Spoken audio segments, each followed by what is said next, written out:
ಸಚಿವ ಸತೀಶ್ ಜಾರಕಿಹೊಳಿ ಅಳಿಯನಿಗೆ ಇಡಿ ಶಾಕ್. ಬೆಳಗಾವಿಯ ಮಂಜುನಾಥ್ ಮನೆ ಸೇರಿ 6 ಕಡೆ ಇಡಿ ದಾಳಿ. ಗೋವಾ, ಬೆಂಗಳೂರು ಇಡಿ ಅಧಿಕಾರಿಗಳಿಂದ ದಾಳಿ. ನಿವೇದಿತಾ ಗೌಡ ನವಿಲುಗರಿ ಉಡುಪು ವಿವಾದ. ಕಿಶನ್ ನಿವೇದಿತಾ ವಿರುದ್ಧ ಅರಣ್ಯ ಇಲಾಖೆಗೆ ದೂರು.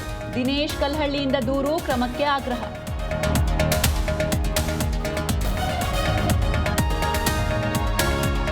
ಕಬ್ಬನ್ ಪಾರ್ಕ್ ಮೆಟ್ರೋದಲ್ಲಿ ತಾಂತ್ರಿಕ ದೋಷ. 30 ನಿಮಿಷ ರೈಲಿನಲ್ಲೇ ಸಿಲುಕಿದ ಪ್ರಯಾಣಿಕರು. ದೋಷ ಸರಿಪಡಿಸಿ ರೈಲು ಸಂಚಾರ ಪುನರಾರಂಭ.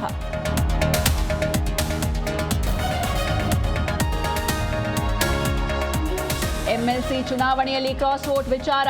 ಬಿಜೆಪಿ ಅಧ್ಯಕ್ಷರನ್ನ ಭೇಟಿಯಾಗಲಿರೋ ಎಚ್ಡಿಕೆ. ಮಧ್ಯಾಹ್ನ ನಡೆಯಲಿದೆ ಎಚ್ಡಿಕೆ ನಿತಿನ್ ಮಾತುಕತೆ.